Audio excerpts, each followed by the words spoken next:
Today, I would like to discuss about the mindset of and culture of creating awesome top sales teams. And let me give you a little bit of context, because we all believe that building a strong sales culture is something that is crucial for driving consistent revenues and attracting top sales talent. But it is not that easy, because there is several complaints about this making culture, the sales culture, be embedded in an organization. So we can say that there is, from time to time, misalignment between sales and other departments.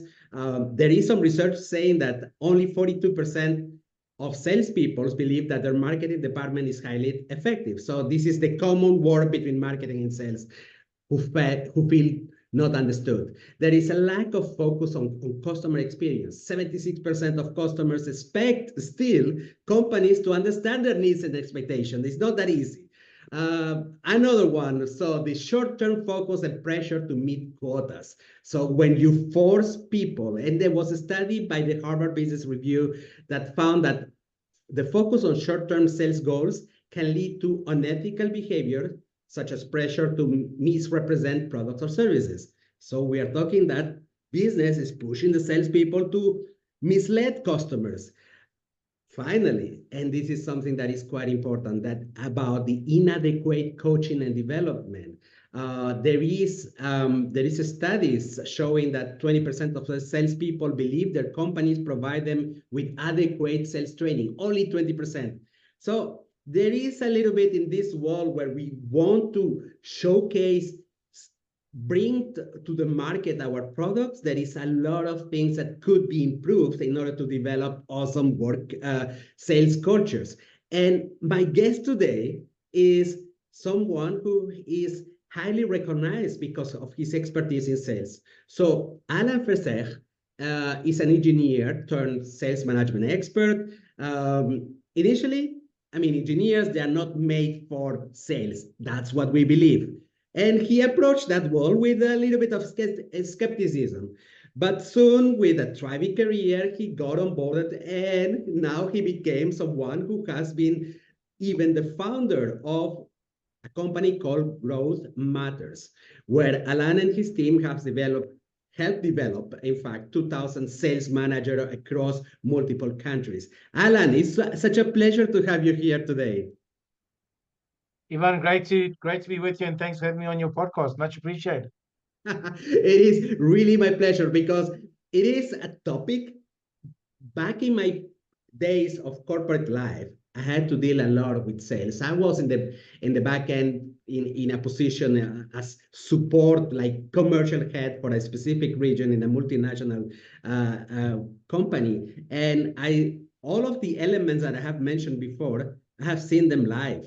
And like what I wanted to do is to have a discussion about how can organizations really help the sales team to thrive, which is a difficult task, it seems, because from time to time we feel like there is too much tension, too much inefficiencies in order to lead and grow a team. And Alan, I wanted to start with something that is quite specific about the way you help organizations thrive with their sales teams. And I wanted to understand, what do you think are the key differences in mindset between the average sales team and the top performing sales teams? What do you feel is the difference? I think the key thing, and I'm glad you started mindset, Ivan, is we need to understand that when you get the mindset right, everything else starts to take care of itself. We know this from neuroscience. We are loyal to our identity and our mindset. But here's the key thing. The top performing sales professionals sell with noble purpose. They believe that selling won't help, but helping will sell. And because of that, they're curious, they develop themselves, they show up, they don't just rock up, they treat this as a profession.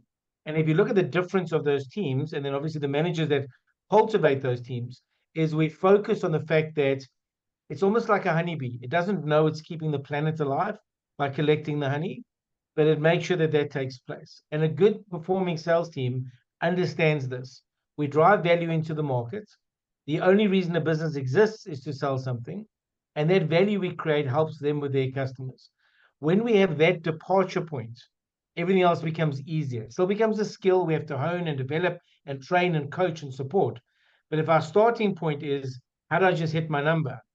Well, then off the bat, we're flawed and we won't get the right performing team.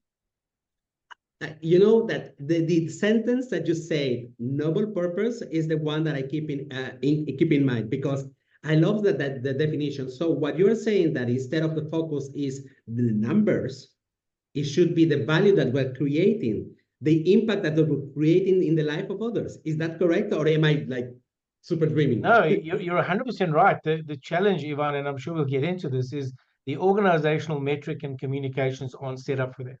We say we're customer centric, but we're pushing for a quarterly number, not for impact. We say we really focus on the value we bring to the market, but we're pushing salespeople to hit the number in this quarter at this time.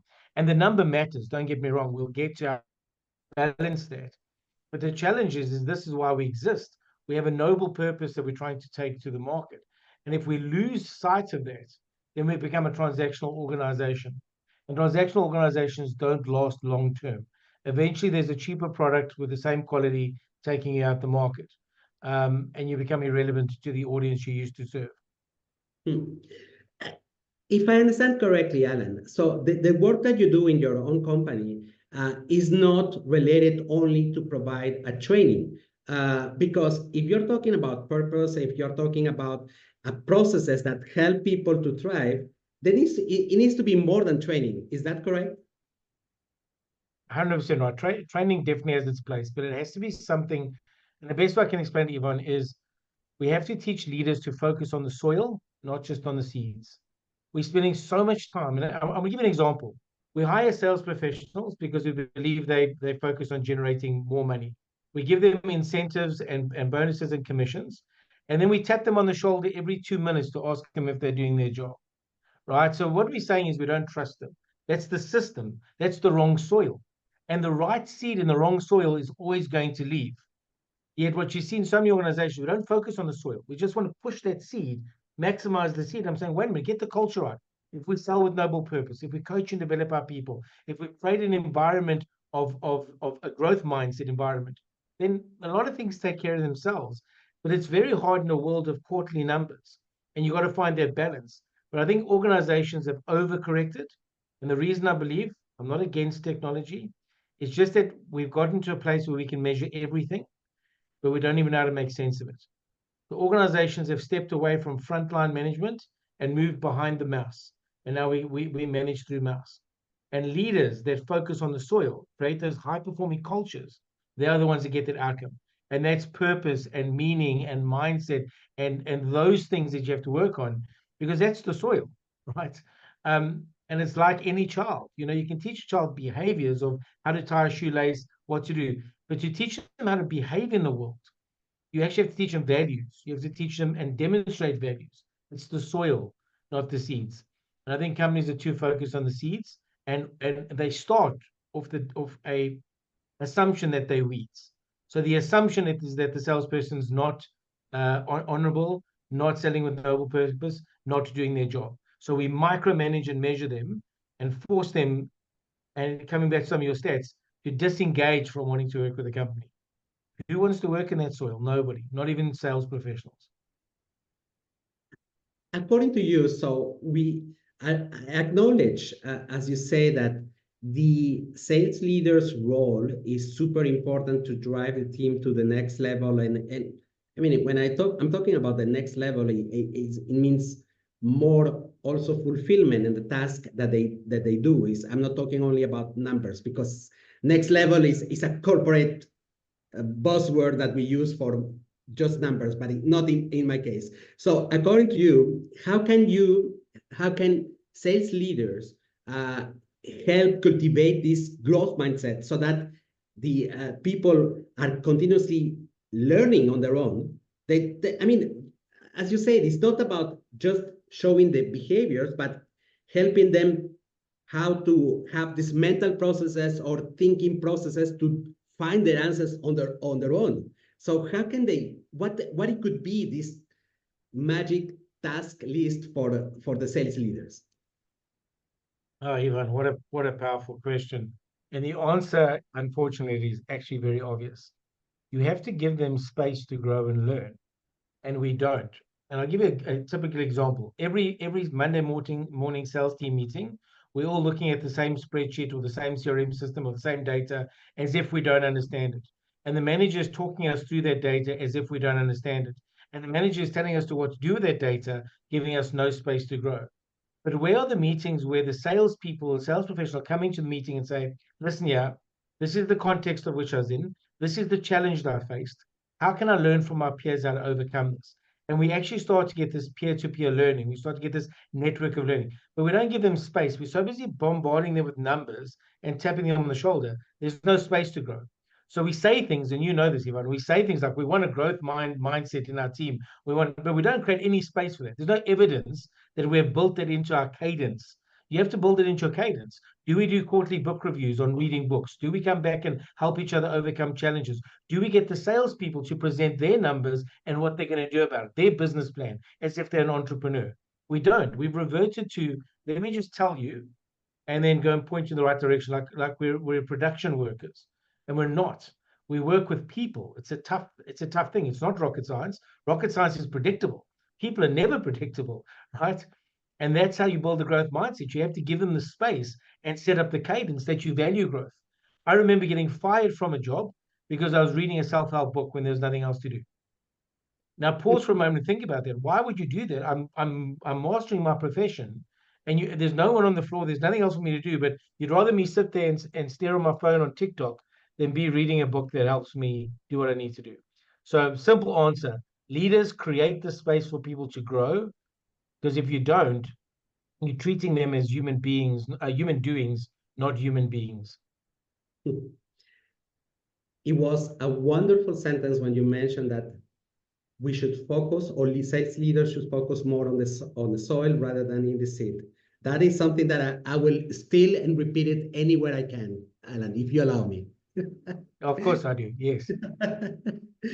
um, so the life of a salesperson is not easy because continuously, from the minute they touch the telephone or the emails, is a continuous fight against no. People that tells you, no ways, I don't need you, I don't answer to you, you don't exist, you are not a human being, you are not a person, you are someone who is selling something. So we dehumanize the salesperson, and I guess that should be hard because I mean, I don't even guess. I know that back in the days when I had to do it on my own, it was feeling hard, like continuous slaps in the face, having the red thing glowing in my on my head. So, what could be some practical exercises or a strategy for people to have this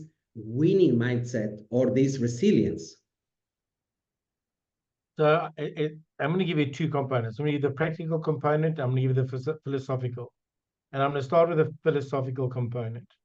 Is you have to decide every day that you're going to show up, not rock up. You're not just going to be there. You're going to show up. And you have to believe that it's negligent for you not to be creating value in the world. And that mindset, that philosophical mindset changes your whole tone. If I know that I have a cure for some disease and 100 people in the town have it, and I go to 50 of those people and 10 buy, but I don't go to the other 50, I've been negligent. I've denied the world the value I could bring. And sometimes that means you have to face a no. But when I know my purpose is greater than the product, my purpose is the outcome, the impact I want to drive, then I show up differently. The way you do that practically, and this is the big thing, Ivan, we have forgotten the power of being bored. We do not take time to reflect. The minute we're bored, we're on our smartphone. Salespeople need to reflect. And it's a simple thing I call 5 to thrive. Go through it very quickly. Number one, what do you want to reflect on?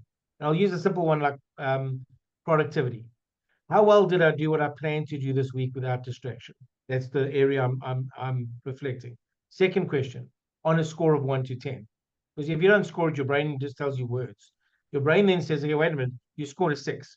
Then I'll ask the question, what within my circle of influence stopped that from being a 7 or 8? And there's the secret. Within my circle of influence, because high performers operate in worlds of chaos with the challenge. They don't wait for perfect circumstances. They operate within. They say, I can go and, okay, now that you know what you can do, what do you improve and what do you remove? And what's the benefit of doing it? And what happens, Ivan, is you start to train your brain to become consciously aware of the trade-offs you're making with your time or the trade-offs you make with your customer. On a scale of 1 to 10, how well did I show up with relevance in every conversation this week? A 6. Okay, what stopped it from being a 7?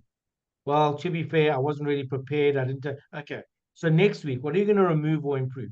What are you going to change? Just one incremental thing. And that cycle moves us to a life of greatness. Because if we're not auditing ourselves, we're only measuring on the number. And sometimes in sales, even the people that get the number aren't professional salespeople. They just manage to get the number. But when you treat yourself as a professional, that's why we say doctors are practicing and lawyers are practicing, because they never finished. Sales is a profession where we're practicing all the time. You know, I've got 25 years under my belt of doing this, and I have to learn every week. But if I don't choose to learn, if I don't create the space to learn, I don't reflect, I can't get that. So if you want to change your mindset, you have to change your thinking. The way you change your thinking is you change your questions. And the question is, what within my circle of influence can I improve or remove to achieve this better? And then we start to take personal ownership of our growth. Alan, I must say that when you are describing these steps and the fact that is almost like an audit, it made me think a little bit about the principles of mindfulness. It's about being objective, being removing the autopilot of our day-to-day life and focusing on the now. What can I do right now in order to move forward? It is quite impressive. It is quite impressive. I wouldn't have thought of salespeople going into this auditing mindfulness moment before the day starts, but it's amazing. Even and they have to. You hit the nail on the head. The word is autopilot. There's this wonderful quote by Joseph Badarruco. He's done all the research at Harvard on reflection, and he says, "Without reflection, we drift. Others direct and shape our lives. But with reflection, we can bend or even change the direction of our lives. And the challenge is we keep automating into autopilot, and the minute we're bored, we pick up a dumb scroller and we go through our phone. You have to protect time to reflect because it's a mindfulness, it's an awareness, it's what within my influence can I change. It also gets you to celebrate the fact that not everything is your fault. You can have a week that's a 4 out of 10, and there's nothing you could have done about it.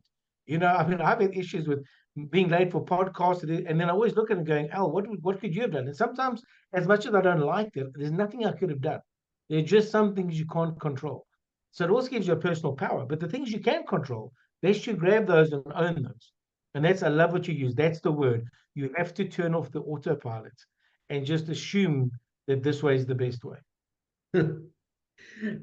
Alan, I want to do an exercise, an exercise of imagination. Let's say that you have a magic wand today, and you just get to work in a sales team of a big corporation.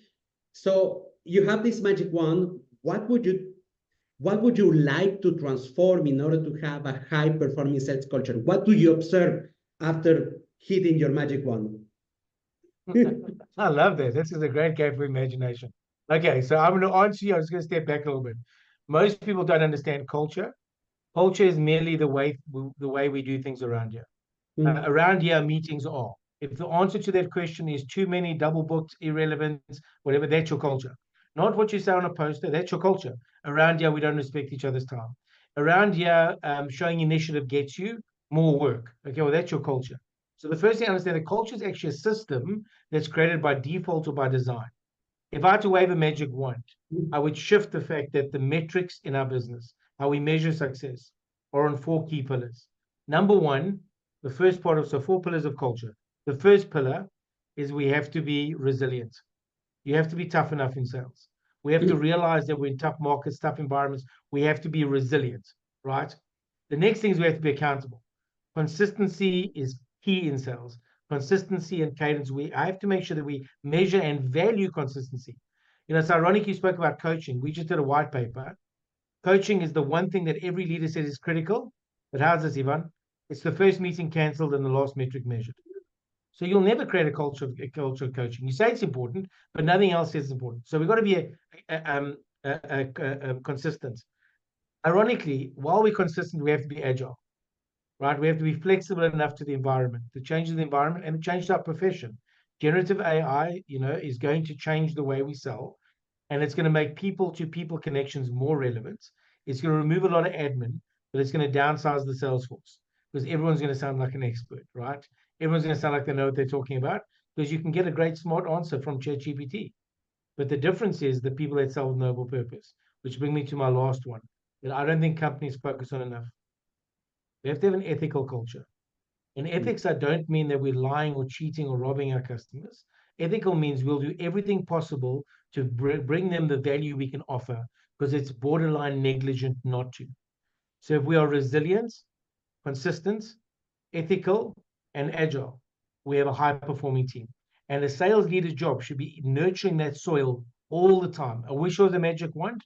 It's a consistent weeding out of the things that don't support that.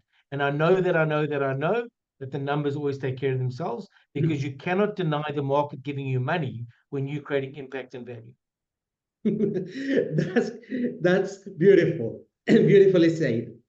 I have a doubt, in fact, that because some people, some even experts in sales say competition is key in order that a sales team thrives. They have to compete between them.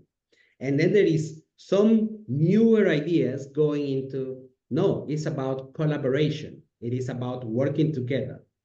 So what is your take on that? How would you, do you need a little bit of competition between the sales team, or do you need to work together to solve problems so that they become better?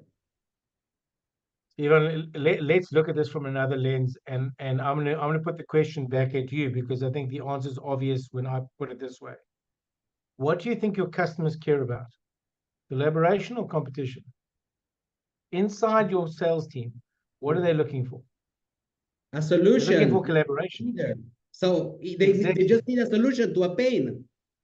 Exactly. But if we don't collaborate, lack of collaboration in our space is friction in their space. So they want to make sure that the whole team's in. Now, don't get me wrong. I believe that you create leaderboards, you create a level of competition, but understand that there's a element of what's the ethics behind that.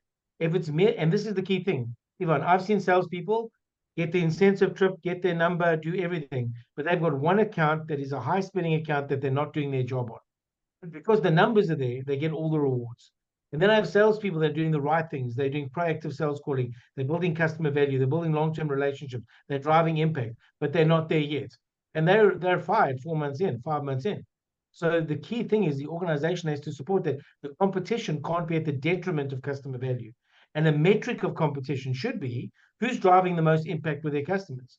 And that impact might be that you're dealing with a small customer in a small region, but you've got all their business and you've driven massive customer value to their customers. Well, why aren't we even talking about that? Because it's lip service. We say we're customer centric, but we never look at that. We do a customer satisfaction survey, which is normally about the product and the after sales. It's not about the engagement with me. And here's the irony.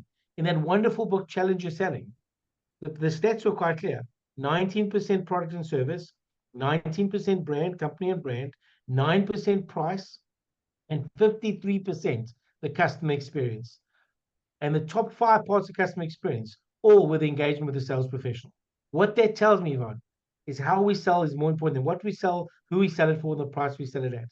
So organizations need to create a healthy, competitive environment, but where the scoreboard is practicing what we're trying to do in the world. And if the only scoreboard is the number, I've seen it time and time again that that's swayed incorrectly. If I've only got a territory of 6 customers and they only got a maximum spend of $600,000, and I'm milking them and getting value for $400,000, I'm doing great in terms of market share. But I won't ever go on the incentive trip. That's not fair competition. So you have to, if you've ever read Daniel Pink's book, Drive, right? I read it.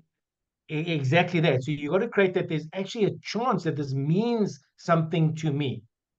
And I think that that's organizations get it wrong. It's purely binary metric driven.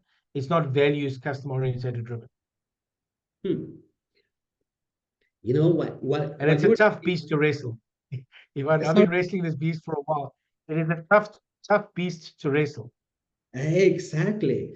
Um, you made me think about one of the major mental hurdles for sales teams, especially when they start working in sales, is that they believe that customers, the only thing that they want is a better pricing.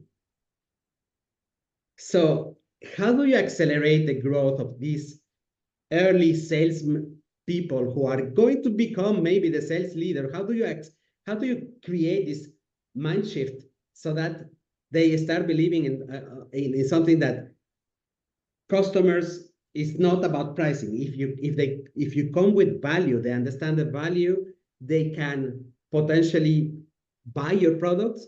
And the other thing is what you just mentioned, this customer experience thing, because at the end the decision is taken by a human, and I will buy things from you, whatever you sell, because I like you. Yeah, so it's also something that you've got to correct over time. So I'm going to give you a few views on this. Customers buy from people they like and trust. They can't just like you; they have to Correct. trust you. In business to business selling, we're talking about 7 to 8 people involved in a buying decision. So it's complex, there's a lot of relation, a lot of reputation. But there's two parts to this. My starting point with young sales professionals is this. If you believe that customers primarily buy on price, would you like me to reduce our pricing? And they go, yes, definitely. Okay. To reduce our price, but you're telling me that if we lower our price, we're going to get the deal. We'll definitely get the deal. Okay, great. So to lower my price, what do I need to do? And they go, just lower it. No, but what I actually have to do to still be profitable? Oh, you have to lower your costs. Okay. So what would I do to lower my cost of sale if I'm going to get the sale at any price? And the penny starts to drop. I just get rid of the sales team, which a lot of organizations have done in terms of digitizing part of their frontline sales force.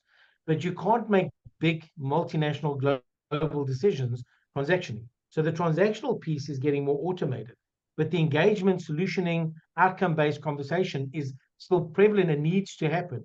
So the first thing is, as salespeople, if you think it's only price, then there's no value in having you. Because if they're going to buy it at their price, I don't need you. Cut your cost out, I get all of our customers. And that's just to jolt them.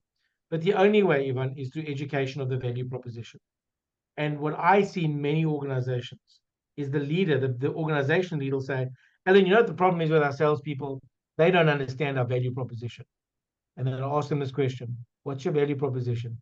And they look at me blankly and go, well, it's complex. I'm saying, okay, if it's complex for you, you found the business, imagine what it is for the frontline.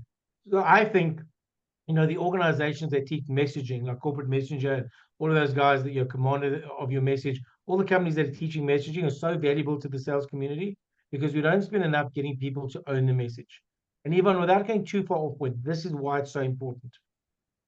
Competency is the outcome of confidence in trying, right? So you get competent in riding a bike because you have confidence to try riding a bike.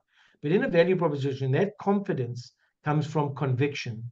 You believe in the value proposition, and that comes from clarity. Why do you think entrepreneurs can sell without sales training? Because they have clarity on what the value proposition is. They have conviction in their hearts. They go with confidence. They're not the world's most competent salespeople, but through doing it, they get competent. In sales, we're spending so much time trying to teach sales behaviors. As opposed to getting sales mavens who are passionate, convicted. Because when you're convicted on a value proposition, you defend it. And in South Africa, we have a store called Woolworths. It's more expensive, it's upper class. In any training room, I say to them, why do you shop there? And I start attacking the brand. And they all defend it. And the end they say, whoa, how much are they paying you? And they say, nothing. Exactly. You have conviction for that brand, right? And that's human beings. Why are we working on competency? Give them conviction. I'd rather people that are convicted, then I can coach behavior. But if you don't have conviction, you're never going to sell on value. You're only going to sell on price. And that's what we're not spending enough time on. We're not getting people juiced about what we sell, excited about what we sell, passionate about what we sell. We're teaching them how to do a closing technique or how to negotiate. That'll happen, yes, and it matters. First, get them to own the message and value it.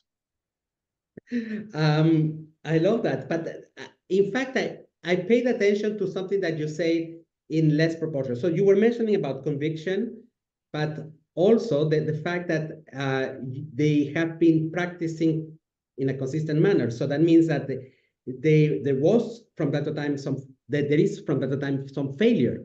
and that failure in sales should be acceptable, which in a lot of organizations is the sin. You cannot fail if you are a salesperson. So allowing people to try on their own and fail, that's amazing. And conviction, purpose, meaning, that is double amazing.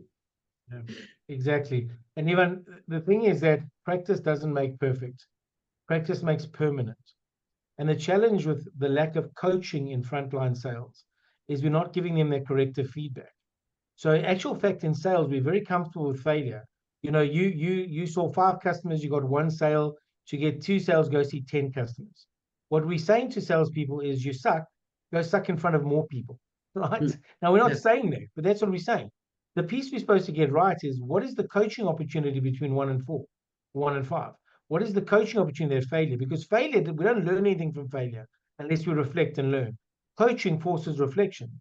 So we should embrace the failure, but it has to come back with the feedback, with the coaching, with the support. Because without it, you're just practicing the wrong golf shot 100 times. You get really good at a bad golf shot. You need the coaching as a feedback mechanism to correct your path. I, because I know that there is still a lot of people confusing the definition of coaching. Coaching is not telling someone how to do the things. It's helping them come up with an answer. So otherwise you are just giving some advice to someone, but in principle, it's better when somebody themselves find the right solutions. Spot on, Ivan. And I want to double click on that, because that is such a critical point you've landed again.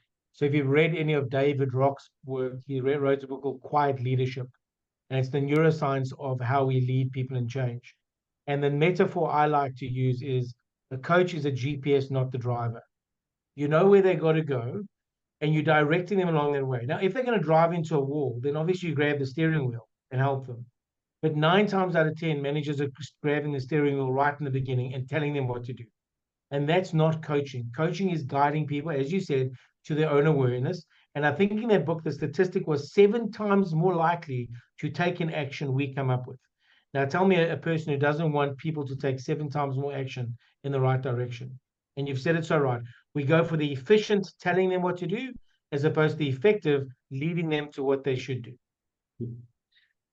I guess as a parent, I wish my kids had 7 times more chances of taking an action. I tell them, well, it's a question, right? So the question for your children is, does this behavior shape the person you want to become? And then they have to decide 2 things. Who do they want to become? What's their behavior? But now with my teenage boy, whenever I say that, he says, Dad, stop telling me what does it shape the behavior I want to become. But it doesn't matter. I keep asking it, because I know I'm messing with the wiring in his brain, because at some point that's going to create neurons that fire together, wire together. And he's going to be in a situation and go, does this shape the person I want to become? Because we actually don't have a say once they're teenagers. We like to think we do, but we don't. hopefully it's not when they are 40 that they ask that. Ever. So going back to the sales leaders, because they might be the people who are suffering the most in terms of the pressure of an unsatisfied team, and at the same time pressure from the bosses who are pushing them. So what is your observation about the common challenges that they have today? These sales leaders, they have a team. What do you think are the common challenges that they have in order to get this strong sales culture? The number one challenge, and I'm gonna qualify it, but the number one challenge is attention versus focus. They're asked to pay attention to everything, that they can't focus on what matters. And the metaphor, the thing I like to say is, they are more loyal to the optics, what things look like, as opposed to the impact, what actually drives change. And powerful leaders know how to make that trade-off without losing their job, right? Because you have to be loyal to the impact, and you have to focus. And that's not what's happening. We're paying attention to everything. It's kind of like, social dating. There's so much opportunity out there that you're paying attention to everything, but you can't build a connection with another human until you focus. And that's the biggest challenge sales leaders are facing. They're being asked to pay attention to so many metrics, so many moving parts that don't matter, that they can't focus, and they can't get to their focus. So as a result, that trickles down. Sales manager can't do their job, salesperson can't do their job, and that's where the problem happens. And the big thing I'd say to organizations is start figuring out what focus matters, because this ability there for technology to pay attention to everything doesn't serve the human race, right? Email was supposed to make us more productive. It isn't.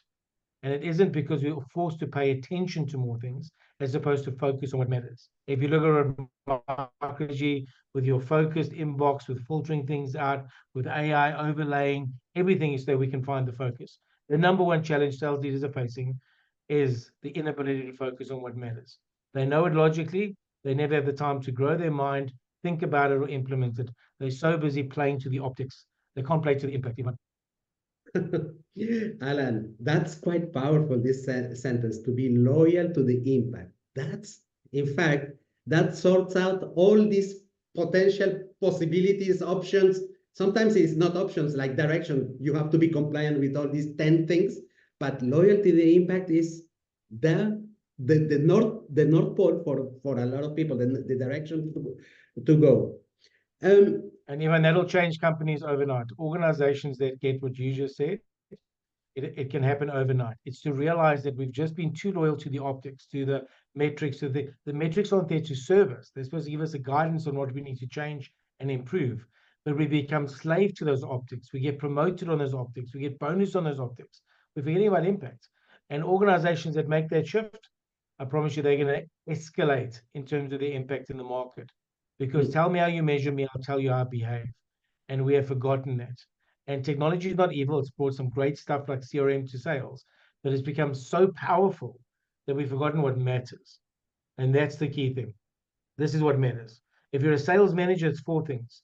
You got to get the number by executing the strategy through your people to drive customer value. Everything else is optics. So make sure that you're loyal to that impact. And the rest will, the optics take care of themselves, because we know this in sales. When you're on your number, then everyone asks you how. When you're not, then everyone asks you why you're stupid.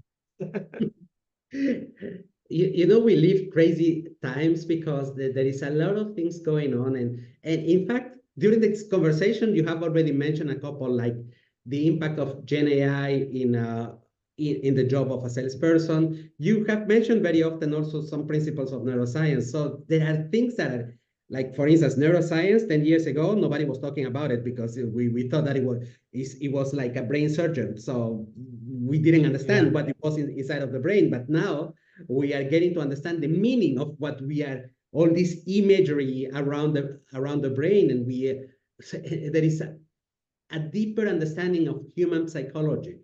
But my question is, so it's not only about technology, it's also about the solutions, the processes that are being created in the last 10 years. So what do you see about regarding these trends for the future of sales? Which one is going to prevail in the next 10 years? What is the thing that is going to have the biggest impact in sales? Yeah, so I mean, what we know is that the thing that's going to impact us the most and disrupt us the most is going to be Gen AI. There's three people that look at Gen AI. Those that speculate about what it's going to do, pretty much like COVID, you speculate when it's going to end. And on that speculation, you've got two lenses. You've got the optimists and the pessimists. And then you've got the adopters. You've got the people in the arena. The people that are playing with Gen AI, using it where it serves them benefit. They're not waiting for this thing to come around. They're leveraging it. I think the future of sales is what it always should have been, and is where it works. I heard a concept the other day, Ivan, called human to human selling. And I was like, my friend, have you been asleep for the last 100 years? That's what it's always been. But it's become so technology led that we've lost sight of it. Now that technology can mimic intelligence, and when I say mimic intelligence, I sound like I know what I'm talking about. The human factor is going to become massive, and people are going to trust people less, not more, because they want to connect with the person. They want to know this person is going to guide me, and I'm not being guided by something else. So I think if you talk about the big trends, I think you're going to see a downsizing the amount of admin support around sales, which now forces us to get good at our job. Because all salespeople are going, I can't get to my job. I'm spending 70% of my time doing admin. If I'm able to actually, one, remove that, not many of them prepared for the job they're hired to do. So it's easy to blame. The place always belongs to the people that take ownership. And I'd end with this on that note, Ewan, is when COVID hit, I mean, my job was to get onto a plane, fly to countries, put people in a room, and train them on how to run high-performing sales teams. And then everything gets shut down. And I'm panicking. Like, that's my whole business model gone. And then I sat there and I licked my wounds for about 2 days. And I made this commitment. I want to make sure that on every call I have every day, I'm the most relevant call they had that week. I'm going to make them feel that it's great to be on Zoom, that you can connect with people on Zoom. And I studied body language and everything I could to be relevant. I kept my two major contracts. We had to rebuild the whole product for virtual delivery, but I kept my two major contracts and went through them. But the difference was that simple mindset. Change is always going to come at us. So we always have to question our own relevance. And when that's your departure point as a salesperson, relevance is the currency of value. If we focused on that, people will value you. What that looks like might change, but I didn't have time to speculate. I didn't have time. I dive into AI, leverage it where I can. I'm sure there's people ahead of me and people behind me. But the difference is this: I'm always asking the question, what do I do to show up relevant today? How am I relevant to everyone's audience? How am I relevant to my son at his football game? I could be on the phone, or I could be relevant in that moment. And it's that mindset that I think has served me well and will serve the human race well as technology replaces. We have a relevance here beyond the ability to structure languages. We're learning that now. We are no longer the experts. I mean, here's the beauty, Yvonne. I can now run a program in 52 languages and don't need a translator. Just one piece of technology. I mean, it's crazy what we can do. Unbelievable. My dad would be, I mean, he passed away when I was 12, but at 3, he was teaching me how to code on ZX spectrums, and he'd be blown away by what we can do. But instead of looking at it and debating it and speculating, get into it and wake up every morning and say, what do I do to be relevant in the situations I face today? Because people are relevant serve, and people who serve are rewarded. And that would be, to me, the trend is, if you're not relevant, the ability to stay above the water is going to be much harder. You now have to treat sales as a profession, not as a job. You made me think about something that I only noticed through a conversation today. So when I go to a retail store, and I think it has been ongoing like already for 5 years. I go to the retail store, I see a product that I like.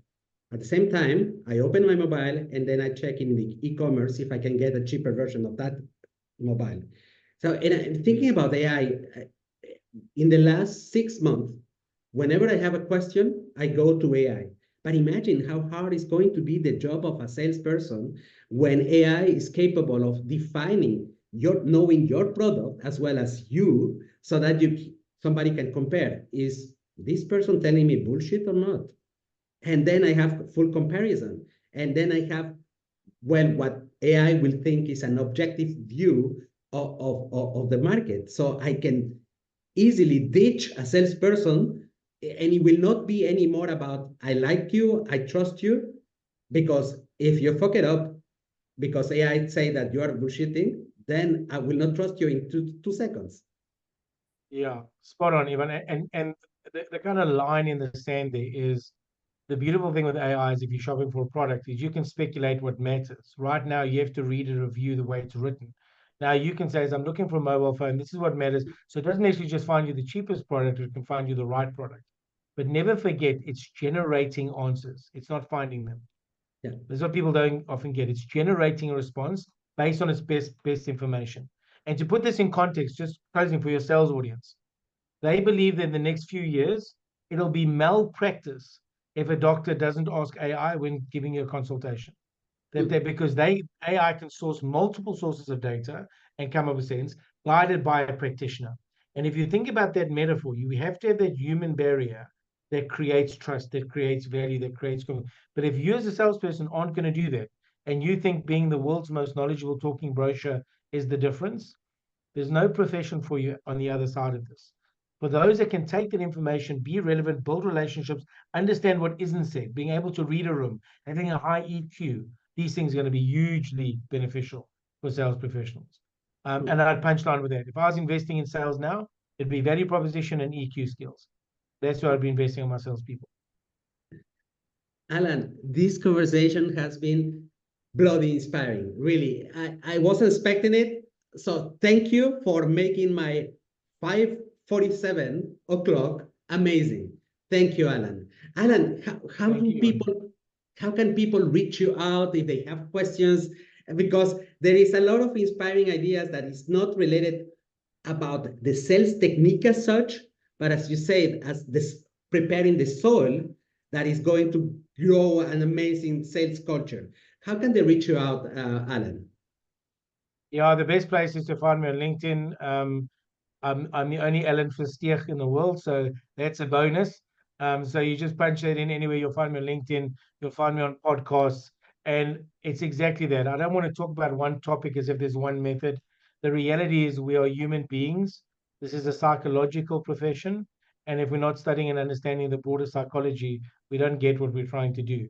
And my passion for sales managers is they can change the family trees of everyone they manage by creating high performing cultures. Thank you very much, Alan. Alan, I think I took note that there is some giveaways for people in salesgrowthmatters.com. Is that correct?